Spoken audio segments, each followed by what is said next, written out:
नमस्कार साथियों, आप सभी का हमारे YouTube channel today current information पर स्वागत है। RBSE board exam 2024 12th target base अब की बार राजनीतिक विज्ञान में 100 में से 100 नंबर अंक लाने की वो जिद है, वो हम आपके साथ और आप हमारे साथ मिलकर पूरी करेंगे।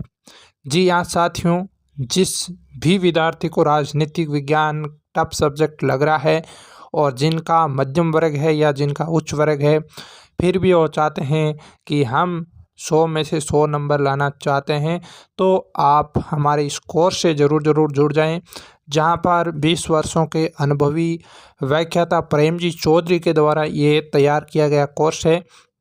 इस कोर्स के अंदर विद्यार्थियों, आप सभी को अनुभवी विशेषज्ञों द्वारा तैयार किया गया कोर्स है। Complete video course, PDF, e notes, part wise important question, पुराने वर्षों के पेपरों का सार संग्रह अवेलेबल करवाया गया है। ये कोर्स आपको कहां पर मिलेगा?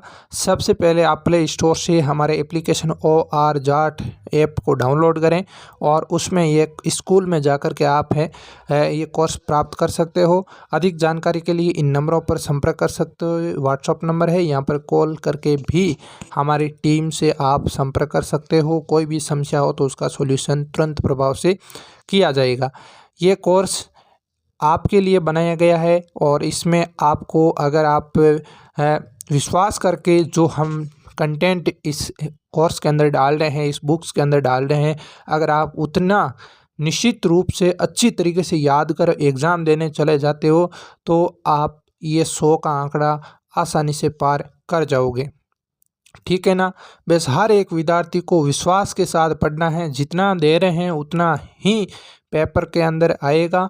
और ऐसा नहीं है कि हर जो चैप्टर होता है उसमें बड़े प्रश्न 6-6 नंबर के आते हैं, ऐसा नहीं है। जिसमें आने की संभावना है उसी में ही हमने बड़े प्रश्न डाले हैं, और जिसमें नहीं आने की संभावना है उसमें से ज़्यादा, कौन से चैप्टर से ज़्यादा छोटे प्रश्न आएंगे, कौन से वन लाइनर आएंगे, सबका डिवाइडेशन किया गया है। क्योंकि जिनको अनुभव होता है उन सभी को ये पता होता है कि पेपर कहाँ से बनता है, कैसे बनता है। आपने सभी ने संजीव पासबुक पढ़ी होगी, उनमें से पेपर नहीं बनता है, अधिकतर कचरा डाल रखा है। इसलिए कम पढ़ करके भी 100 में से 100 नंबर ला सकते हो। इसलिए आप हमारे कोर्स से ज़रूर जुड़ जाओ। तो बिना समय गंवाए आज के सेशन को शुरू करते हैं। बोर्ड द्वारा जारी मॉडल प्रश्न पत्र हल सहित संजीव डैशवर का मॉडल पेपर पहला आज के सेशन के अंदर हल करने वाले हैं। राजनीतिक विज्ञान का ये मॉडल पेपर है। यहाँ पर आपको 80 में से 80 नंबर इस पेपर के अंदर आपको लाना है। तो आप लगातार परीक्षा तक हमारे साथ जुड़े रहें, ठीक है ना? प्रेम जी सर का सहयोग रहेगा विशेष तौर से आपके इस सब्जेक्ट के अंदर 100 में से 100 नंबर लाने का। राजस्थान के हर एक विद्यार्थी हमारे कोर्स से अगर विद्यार्थी जुड़ता है तो वह पास ही नहीं, अच्छे अंकों के साथ उत्तीर्ण हो जाएगा, ठीक है? तो आप ज़रूर कोर्स से जुड़ जाएं। हमारी मेहनत निश्चित रूप से रंग लेकर के आएगी। बात करते हैं, पहला प्रश्न है हमारा, निम्नलिखित प्रश्नों के उत्तर का सही विकल्प का चयन कर उत्तर पुस्तिका में लिखिएगा, ठीक है? इसकी पीडीएफ हमारे टेलीग्राम ग्रुप के अंदर डाल दी जाएगी। आप टेलीग्राम ग्रुप को ज्वाइन कर लेना, लिंक डिस्क्रिप्शन के अंदर है। पहला प्रश्न है, रूस की क्रांति कब हुई? तो रूस की क्रांति कब हुई थी? रूस की क्रांति 1917 के अंदर हुई थी। दूसरा सवाल है, यूरोप संघ की स्थापना कब की गई थी? तो यूरोप संघ की स्थापना है 1992 के अंदर की गई थी। तीसरा सवाल है, दक्षिणी एशिया में सबसे बड़ा देश कौन सा है? तो दक्षिणी एशिया में सबसे बड़ा देश कौन सा है? भारत है। कौन सा है साथियों? भारत देश है। चौथा सवाल है, संयुक्त राष्ट्र दिवस कब मनाया जाता है? ये 24 अक्टूबर को मनाया जाता है। वेरी इंपॉर्टेंट, परीक्षा की दृष्टि से अच्छा प्रश्न है, परीक्षा में पूछा जा सकता है। और आपसे मेरा सवाल है, संयुक्त राष्ट्र संघ की स्थापना कब हुई थी? इसका जवाब कमेंट बॉक्स में ज़रूर दीजिएगा। जैविक हथियार संधि कब हुई है? जैविक हथियार संधि कब हुई है?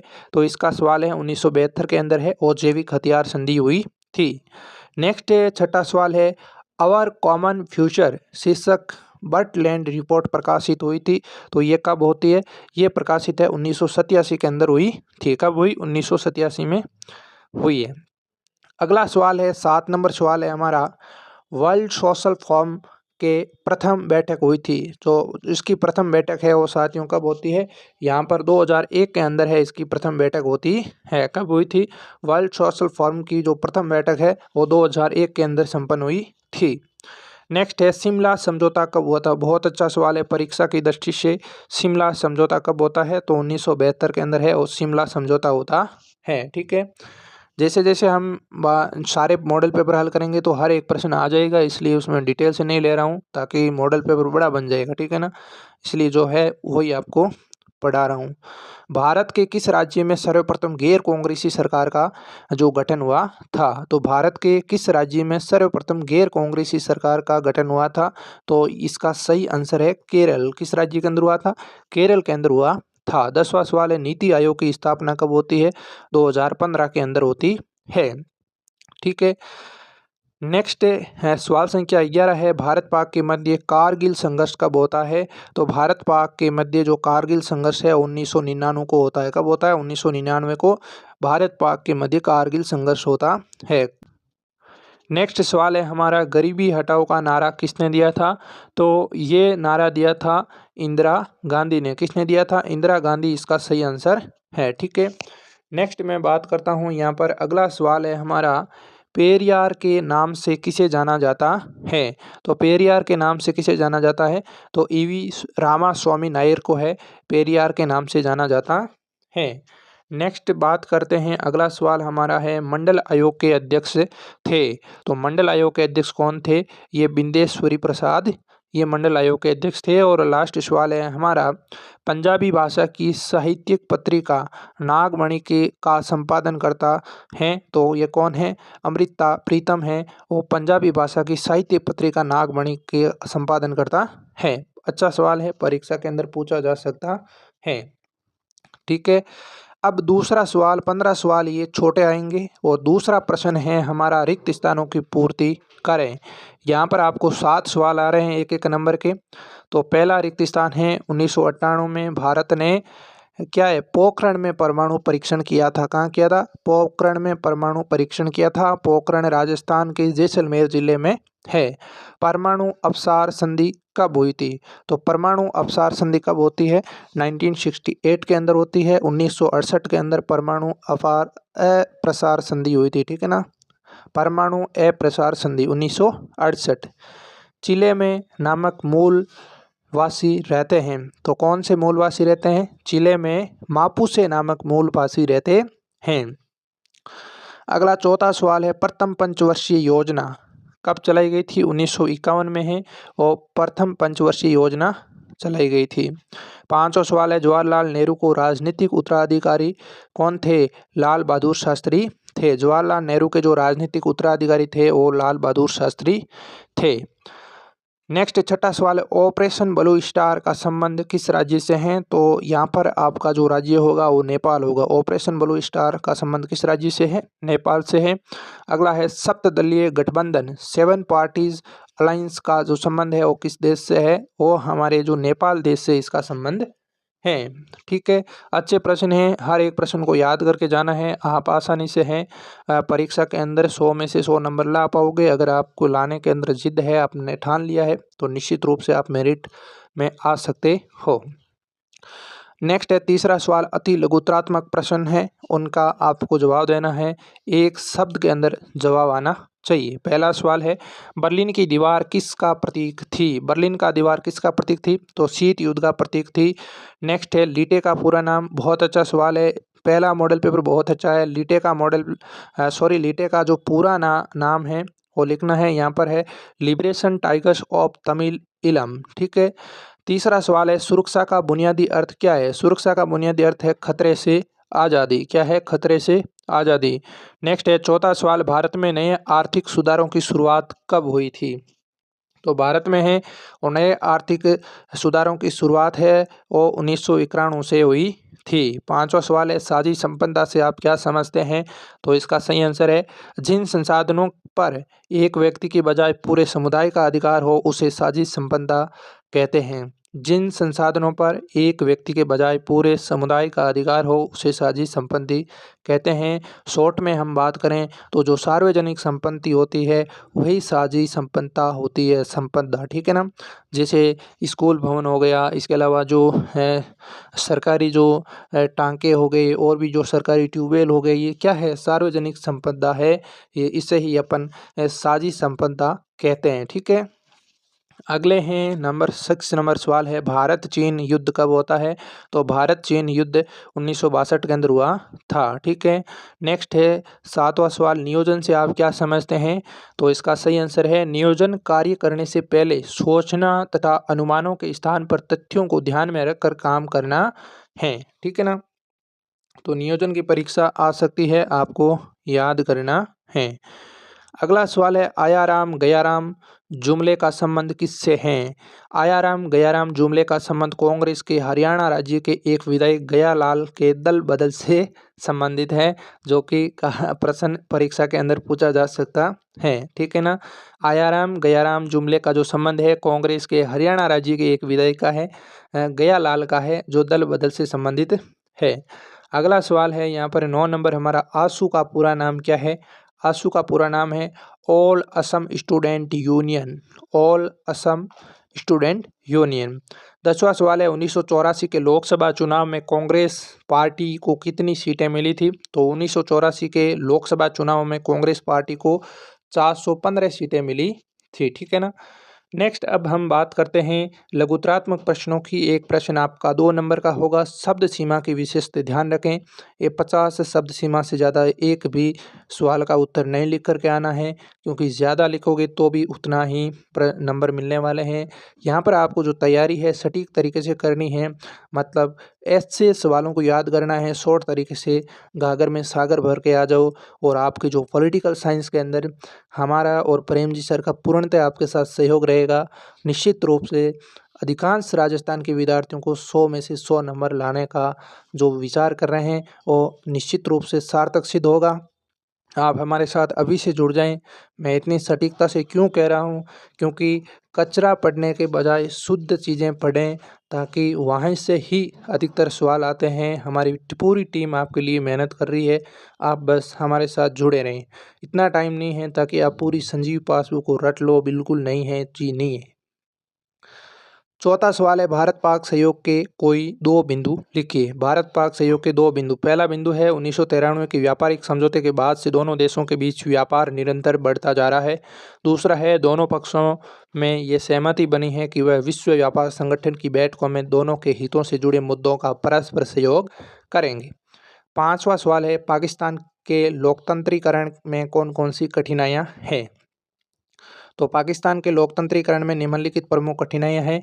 यहाँ पर पहली है, यहाँ सेना, धर्मगुरु और भूस्वामी अभिजनों का सामाजिक दबदबा है। दूसरा है, भारत के साथ निरंतर तनातनी रहने के कारण सेना समर्थक समूह अधिक मजबूत है। और तीसरा है, अमेरिका तथा अन्य पश्चिम देशों ने अपने स्वार्थ की पूर्ति हेतु पाकिस्तान के में सैनिक शासन का बढ़ावा दिया है, ठीक है ना। ऐसे सवाल ज़्यादातर नहीं पूछे जा सकते हैं, अच्छे सवाल ही परीक्षा के अंदर आएंगे। छठा सवाल है, विश्व व्यापार संगठन, यहाँ से सवाल आ सकता है परीक्षा के अंदर। विश्व व्यापार संगठन, विश्व व्यापार संगठन एक अंतर्राष्ट्रीय संगठन है। ये वैश्विक व्यापार के नियमों को तय करता है। इसकी स्थापना सन 1995 में हुई थी और 29 जुलाई 2016 की स्थिति के अनुसार इनके सदस्यों की संख्या 164 है। परीक्षा के अंदर छोटे सवाल आएंगे अधिक, तो यहाँ पर 2 छोटे सवाल बने हैं कि विश्व व्यापार संगठन की स्थापना कब होती है। तो 1995 को होती है। और विश्व व्यापार संगठन में कितने सदस्य हैं। तो यहाँ पर 164 देश है विश्व व्यापार संगठन के सदस्य हैं। इस संगठन में हर फैसला सभी सदस्यों की सहमत से किया जाता है, लेकिन बड़ी आर्थिक ताकतों का इसमें दबदबा बना हुआ है। बड़ी आर्थिक ताकतों का मतलब है यहाँ पर अमेरिका, चीन, इंग्लैंड, इनका क्या है, दबदबा है। नेक्स्ट है 7 नंबर सवाल, आंतरिक रूप से विस्थापित जन से क्या आशय है। आंतरिक रूप से विस्थापित जन, जो लोग अपना घर बार छोड़ चुके हैं परंतु वे राष्ट्रीय सीमा के भीतर ही है, उन्हें आंतरिक रूप से विस्थापित जन कहा जाता है।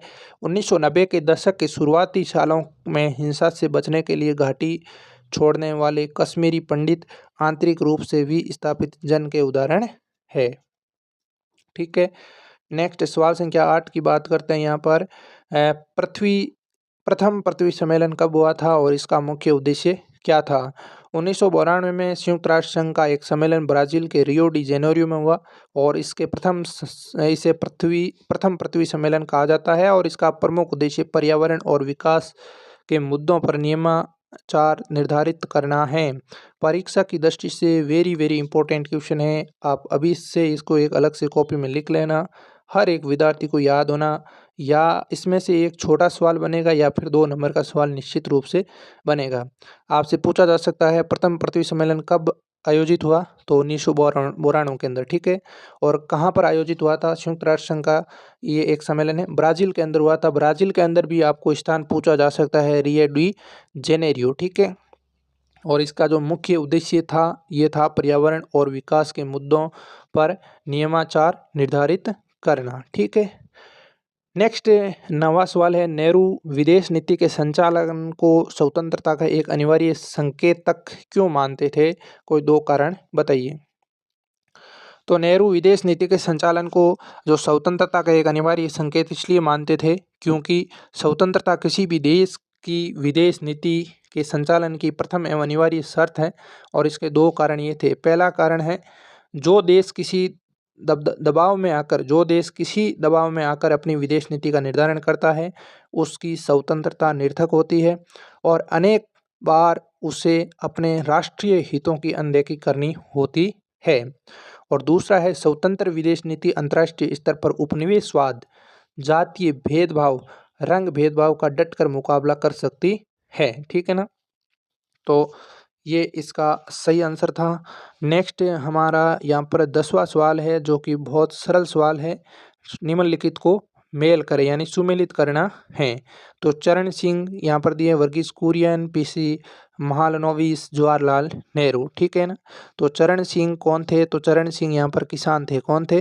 किसान थे। इस प्रकार से आपको इसको तीसरे से मिलान कर देना है। वर्गीज कुरियन कौन थे? वर्गीज कुरियन यहाँ पर सहकारी थे, ठीक है ना, दूध से संबंधित थे ये। पीसी महाबलोनिस ये औद्योगिक थे, औद्योगिकरण से संबंधित है इनका। और जवाहरलाल नेहरू है, ये योजना आयोग के प्रथम अध्यक्ष रहे हैं, ठीक है ना। योजना आयोग के स्थान पर ही 2015 के अंदर है नीति आयोग का गठन मोदी सरकार ने किया था, ठीक है। अगला सवाल है 11 नंबर सवाल हमारा, गैर कांग्रेसवाद से आप क्या समझते हैं? गैर कांग्रेसवाद यानी इसका अर्थ है कांग्रेस विरोधी वोटों का चुनाव में बंटने से रोकने के लिए सभी विरोधी दलों में एकजुट होकर सभी राज्यों में एक कांग्रेस विरोधी मोर्चा बनाया और जिसे राम मनोहर लोहिया ने गैर कांग्रेसवाद का नारा दिया था, ठीक है। नेक्स्ट है 12 नंबर सवाल, मार्च 1974 में बिहार के छात्रों द्वारा सरकार के खिलाफ एक आंदोलन की शुरुआत की। छात्रों द्वारा यह आंदोलन क्यों चलाया गया? कारण स्पष्ट करें। मार्च 1974 में बिहार के छात्रों ने सरकार के खिलाफ एक आंदोलन की शुरुआत की। 1974 में तेल की कीमतों व आवश्यक वस्तुओं की कीमतों में वृद्धि के विरुद्ध छात्रों ने इस आंदोलन की शुरुआत की। खाद्यान्न के अभाव में बेरोजगारी और भ्रष्टाचार में वृद्धि भी इसी आंदोलन के अन्य कारण रहे थे, ठीक है। नेक्स्ट सवाल संख्या 13 है यहाँ पर, आनंदपुर साहिब प्रस्ताव के विवादास्पद होने के क्या कारण थे? किन्हीं 2 कारणों का उल्लेख कीजिए।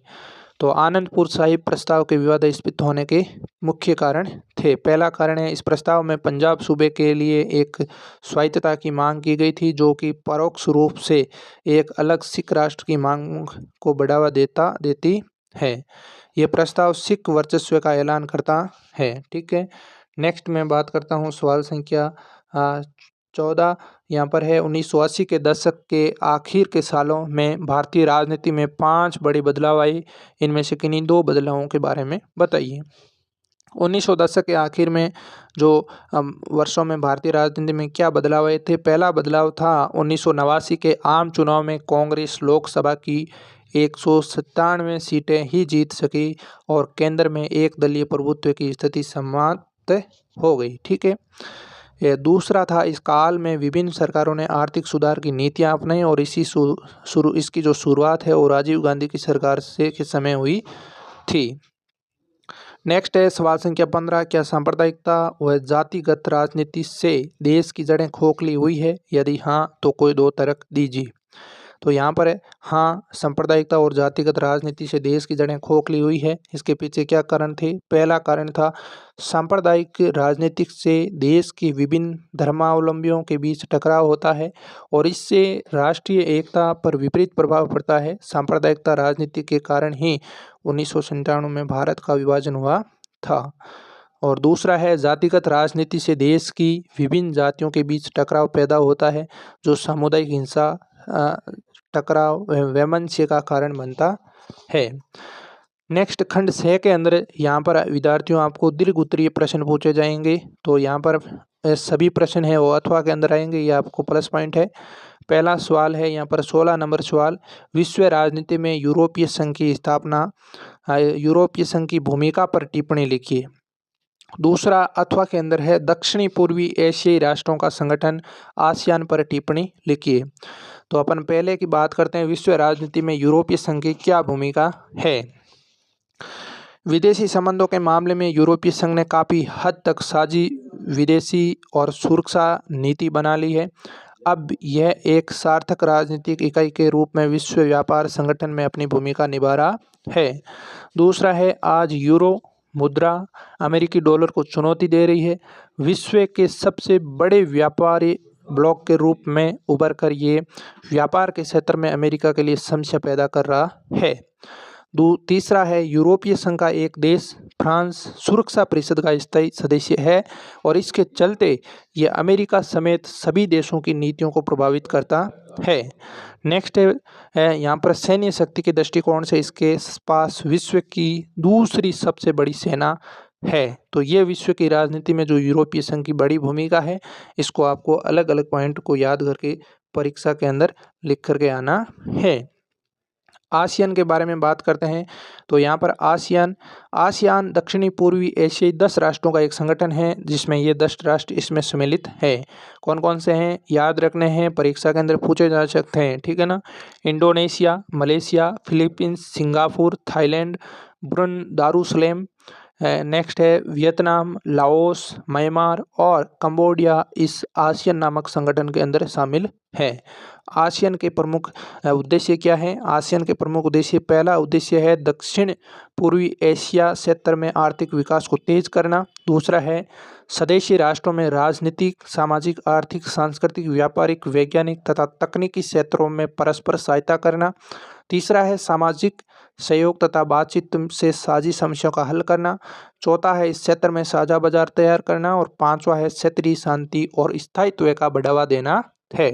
स्पष्ट है कि आसियान बुनियादी रूप से एक आर्थिक संगठन है और इसने निवेश, श्रम और सेवाओं के मामले में मुक्त व्यापार क्षेत्र बनाने पर भी जोर दिया है और इसके अतिरिक्त इसने सुरक्षा तथा संस्कृति जैसे मुद्दों पर भी अपना ध्यान केंद्रित किया है।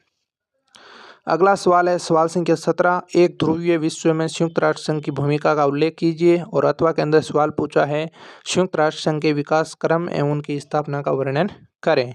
तो एक ध्रुवीय विश्व में संयुक्त राष्ट्र संघ की या संयुक्त राज्य अमेरिका की मनमानी पर आसानी से अंकुश नहीं लगा सकेगा, क्योंकि विश्व की एकमात्र महाशक्ति रहे जाने के कारण अमेरिका अपनी सैन्य और आर्थिक शक्ति के बल पर संयुक्त राष्ट्र संघ की अनदेखी कर सकता है। दूसरा यहाँ पर है उसके पास निषेधाधिकार की शक्ति है यानी वीटो पावर है तथा महासचिव के चयन में भी अमेरिका की चलती है। और तीसरा अमेरिकी अपनी सैन्य और आर्थिक शक्ति के बल पर फूट डालने की क्षमता रखता है।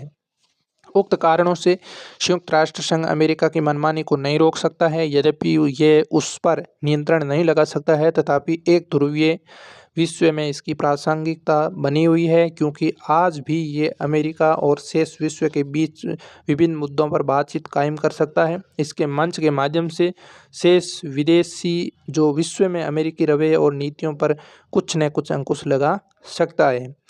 ठीक है, अथवा के अंदर जो सवाल पूछा है संयुक्त राष्ट्र संघ का विकास क्रम और स्थापना के बारे में सवाल पूछा है। ठीक है, यहाँ पर है संयुक्त राष्ट्र संघ का विकास क्रम की बात करते हैं। तो पहला है यहाँ पर अटलांटिक चार्टर अगस्त 1941, 14 अगस्त 1941 को अमेरिकी राष्ट्रपति रूजवेल्ट और ब्रितानी प्रधानमंत्री चर्चिल अटलांटिक चार्ट पर हस्ताक्षर किए थे। दूसरा कदम था यहाँ पर संयुक्त राष्ट्र संघ घोषणा पत्र।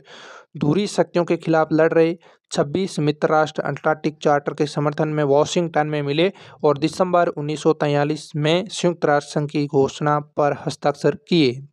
तीसरा है याल्टा सम्मेलन फरवरी 1945। रूजवेल्ट, चर्चिल और स्टालिन ने इस सम्मेलन में संयुक्त रूप से राष्ट्र संघ की गठन और उसकी सदस्यता एवं प्रकृति पर विचार किया। चौथा है सैन फ्रांसिस्को सम्मेलन अप्रैल मई 1945। इस सम्मेलन में 50 देशों के प्रतिनिधियों ने भाग लिया और इसमें संयुक्त राष्ट्र संघ का चार्टर तैयार किया और 26 जून 1945 को उसके चार्टर पर 50 देशों के प्रतिनिधियों ने और तथा पोलैंड ने 15 अक्टूबर 1945 को हस्ताक्षर किए और इस तरह संयुक्त राष्ट्र संघ में 51 मूल संस्थापक सदस्य हैं। कितने हैं? 51। नेक्स्ट मैं बात करता हूँ पांचवा यहाँ पर संयुक्त राष्ट्र संघ की स्थापना कब होती है, ये आपको विशेष तौर से याद रखना है। यहाँ पर 24 अक्टूबर 1945 को संयुक्त राष्ट्र संघ की स्थापना होती है। वर्तमान में इसके सदस्य संख्या कितने हैं? 193 है, ठीक है ना। और मूल सदस्य संख्या कितने थे? मूल सदस्य संख्या 51 है और 51वां जुड़ा था पोलैंड। इसको थोड़ा सा ध्यान में रखना है, ठीक है। नेक्स्ट अपना 18 नंबर सवाल है यहाँ पर, क्या आपके मतानुसार आज़ादी के समय तक कांग्रेस एक सतरंगी सामाजिक गठबंधन की शक्ल अख्तियार कर चुकी थी? यदि हाँ तो तर्क दीजिए। और अथवा के अंदर सवाल पूछ रहा है, आपके मतानुसार स्वतंत्र व निष्पक्ष चुनाव करवाने हेतु भारत चुनाव आयोग द्वारा कौन कौन से कार्य किए गए हैं? तो यहाँ पर बात करते हैं मैं जो कांग्रेस का जो एक सतरंगी सामाजिक गठबंधन के बारे में बात करते हैं तो इसका आंसर है हाँ। हमारे मतानुसार आज़ादी के समय कांग्रेस एक सतरंगी सामाजिक गठबंधन की शक्ल अख्तियार कर चुकी थी, क्योंकि यहाँ पर पहला ऑप्शन है, भारत में कांग्रेस का जन्म 1885 में हुआ था। राष्ट्रीय आंदोलन के दौरान 20वीं सदी में इसने जन आंदोलन का रूप ले लिया था और इस कारण से कांग्रेस ने एक जनव्यापी राजनीतिक पार्टी का रूप ले लिया था। स्वतंत्रता के समय यह एक सतरंगी सामाजिक संगठन का रूप ग्रहण कर चुकी थी। दूसरा है, कांग्रेस ने अपने अंदर क्रांतिकारी और शांतिवादी, कंजर्वेटिव और रेडिकल, गर्मपंथी और नरमपंथी, दक्षिणपंथी और वामपंथी और हर धारा के मध्यम मार्गियों को समाहित किया था, ठीक है। तीसरा है, अपने गठबंधनी स्वभाव के कारण कांग्रेस विभिन्न गुटों के प्रति सहनशील थी। कांग्रेस की अधिकतर प्रांतीय इकाइयां भी विभिन्न गुटों से मिलकर बनी हुई थी। और पांचवा यहाँ पर है, चुनावी प्रतिस्पर्धा के पहले दशक में कांग्रेस ने शासक दल और विपक्ष दोनों तरह की भूमिका निभाई थी। यहाँ पर अगला अथवा के अंदर सवाल था चुनाव आयोग के बारे में निष्पक्ष चुनाव को लेकर, ठीक है। ये अच्छा सवाल है, परीक्षा की दृष्टि से पूछा जा सकता है। तो यहाँ पर है, हमारे मतानुसार स्वतंत्र एवं निष्पक्ष चुनाव करवाने हेतु भारत चुनाव आयोग द्वारा निम्नलिखित प्रमुख कार्य किए गए थे। पहला कार्य, सर्वप्रथम चुनाव क्षेत्रों का सीमांकन किया गया, ठीक है ना। नेक्स्ट अपन बात करते हैं, दूसरा यहाँ पर कार्य किया गया था। इसके पश्चात प्रत्येक चुनाव क्षेत्र की मतदाता सूची अर्थात मताधिकार प्राप्त वयस्क व्यक्तियों की सूची तैयार की जाती है और उसका प्रकाशन किया जाता है। सूची का पहला प्रारूप प्रकाशित किए जाने के बाद एक निश्चित तारीख तक उसमें आवश्यक संशोधन किए जाने हेतु मतदाताओं को अवसर दिया जाता है। तीसरा है, इसके पश्चात मतदान की विशेष पद्धति निर्धारित की जाती है। भारत चुनाव आयोग समय समय पर आवश्यकता अनुसार इस पद्धति में परिवर्तन करता रहा है। 1990 के दशक में भारत से चुनाव आयोग इलेक्ट्रॉनिक वोटिंग मशीन ईवीएम के इस्तेमाल द्वारा चुनाव करवाता रहा है, ठीक है ना। चौथा यहाँ पर हम बात करें तो इसके पश्चात चुनाव आयोग चुनाव की तिथियां घोषित करता है तथा निर्वाचन आचार संहिता लागू करता है, ठीक है ना। ये तो नॉर्मल सभी को आपको छोटी जानकारी आपको पता ही है, ठीक है ना। फिर भी ऐसा सवाल परीक्षा के अंदर पूछा जा सकता है, क्योंकि आगे लोकसभा चुनाव है, आपकी परीक्षा के जस्ट बाद लोकसभा चुनाव है, तो चुनाव आयोग के बारे में आपको यहाँ पर सवाल पूछा जा सकता है, ठीक है ना। अंत में वह पोलिंग बूथ और चुनाव करवाने वाले कर्मचारियों को निर्धारित करता है, चुनाव अधिकारियों व कर्मचारियों को प्रशिक्षण दिलाता है एवं चुनाव तिथि से एक दिन पूर्व उन्हें निर्धारित पोलिंग बूथ पर चुनाव करवाने हेतु भेजता है, ठीक है ना। और नेक्स्ट छठा यहाँ पर काम करता है, मतदाताओं द्वारा मतगणना करने के बाद चुनाव मशीनों को एक निर्धारित स्थान पर निर्वाचन कर्मचारियों द्वारा जमा कर दिया जाता है और ये मतगणना करवाकर प्रमाणित परिणाम इसका घोषित करवाता है। ठीक है ना। 19 नंबर सवाल यहाँ पर आपके है, क्या जून 1975 में घोषित आपातकाल से हमें कोई सबक लेना चाहिए? यदि हाँ तो अपने विचार व्यक्त कीजिए। अथवा के अंदर यहाँ पर सवाल पूछा है कि जनता पार्टी ने 1977 में शाह आयोग को नियुक्त किया था और इस आयोग की नियुक्ति क्यों की गई? अपने विचार व्यक्त कीजिए। ठीक है ना। तो यहाँ पर इसमें साथियों पहला सवाल अच्छा सवाल है, परीक्षा के अंदर पूछा जा सकता है। ये आप PDF के माध्यम से आप इस सवाल को देख लेना। ठीक है ना। दूसरा कोई ज़्यादा इम्पोर्टेंट नहीं है। नेक्स्ट 20वां सवाल यहाँ पर 250 शब्द सीमा के अंदर है और अंक भार 1 प्रश्न का 4 नंबर है। आप इन प्रश्नों को है PDF के माध्यम से पढ़ लेना, क्योंकि ये वीडियो है थोड़ा लंबा हो जाएगा। ठीक है ना। सोवियत संघ के विघटन के प्रमुख कारणों का वर्णन कीजिए। यहाँ पर मैं इम्पोर्टेंट क्वेश्चन है उनको मैं आपको बता दूंगा। ठीक है ना। बाकी हमारे उस कोर्स के अंदर हम अच्छी मेहनत करते हैं, वहाँ से आप जुड़ जाएं। ठीक है ना। अथवा के अंदर सवाल है, भारत जैसे देश के लिए सोवियत संघ के विघटन के परिणामों को प्रकाश डालिए। ठीक है ना। ये इसका आंसर है। PDF आपको हमारे टेलीग्राम ग्रुप में मिल जाएगी, लिंक डिस्क्रिप्शन के अंदर है, जुड़ जाइएगा अभी से। ठीक है। अगला है, वैश्वीकरण के प्रमुख कारणों का विस्तार से वर्णन कीजिए। वैश्वीकरण के प्रभावों का विस्तार से वर्णन कीजिए। दोनों ही अथवा में है, तो प्रमुख कारण और इसका विस्तार से वर्णन करना। वैश्वीकरण का सवाल अब की बार आ सकता है, ये बहुत बड़ा विश्व स्तरीय मुद्दा है, तो यहाँ पर सवाल निश्चित रूप से पूछा जा सकता है। ठीक है। अब नेक्स्ट यहाँ पर 22वां सवाल आता है, किसका? मानचित्र का आता है, 4 नंबर का आता है, दोनों अथवा के अंदर आते हैं। तो एक बार आपको मानचित्र सेटअप कर लेना दिमाग के अंदर कि कौन सी चीज़ें क्या है। ठीक है ना। तो यहाँ पर भारत का मानचित्र दिया है, तो ये कौन सा है? जम्मू कश्मीर क्षेत्र है। ठीक है ना। ये जूनागढ़ है। अब आपको बताना है जूनागढ़ कहाँ पे है। ठीक है ना। मैं केवल स्थान बता रहा हूँ, राज्य आपको बताना है, ताकि ये आपके दिमाग में हमेशा के लिए सेट हो जाए कि कौन सा स्थान है वो किस राज्य के अंदर है। हैदराबाद कहाँ है और मैसूर कहाँ है, इसका जवाब कमेंट बॉक्स में दीजिएगा। ठीक है ना। दूसरा मानचित्र भी भारत का ही है और यहाँ पर आपको है स्थान दिए हैं, आपको राज्य बताना है ताकि आपके दिमाग में चीज़ें सेट हो जाएं। अजमेर किस राज्य के अंदर है? बनारस किस राज्य के अंदर है? ग्वालियर किस राज्य के अंदर है? मुंबई किस राज्य के अंदर है? ये आपको मैप के अंदर देख करके बताना है और ये कमेंट बॉक्स में इसका उत्तर देना है। जैसे ये राजस्थान है, तो राजस्थान के अंदर क्या है? अजमेर है। ठीक है ना। बनारस किस में है? बनारस UP में है। ठीक है ना। यहाँ पर ग्वालियर है, मुंबई है। ठीक है ना। तो इनको आपको अलग अलग बताना है कौन सा किस राज्य के अंदर है। ठीक है ना। तो ये आपका जो सवाल है, जो मॉडल पेपर है, हमने पूरा हल किया था। इसमें बनारस और ग्वालियर MP और मुंबई महाराष्ट्र। ठीक है। तो ये पॉलिटिकल का पहला मॉडल पेपर हमने पूरा हल कर लिया है। ये मॉडल पेपर आपको कैसा लगा है? अगर अच्छा लगा है तो अपने सभी दोस्तों तक एक बार शेयर ज़रूर कीजिए, हर एक साथी तक भेज दीजिएगा, ताकि हम आपके लिए और भी अच्छी मेहनत करेंगे। अपनी ईमानदारी से एक बार अपने सभी दोस्तों तक शेयर कर देना, वीडियो को लाइक कर देना। हर एक मॉडल पेपर आपको ला करके हम टेलीग्राम में विद आंसर की फ्री में अवेलेबल करवा देंगे। ठीक है। तो आप सभी तक शेयर करना, वीडियो को लाइक करना, चैनल पर नए हैं तो चैनल को सब्सक्राइब ज़रूर करना। आज के लिए इतना ही, मिलते हैं अगले सेशन में, तब तक के लिए धन्यवाद। जय हिंद, जय भारत।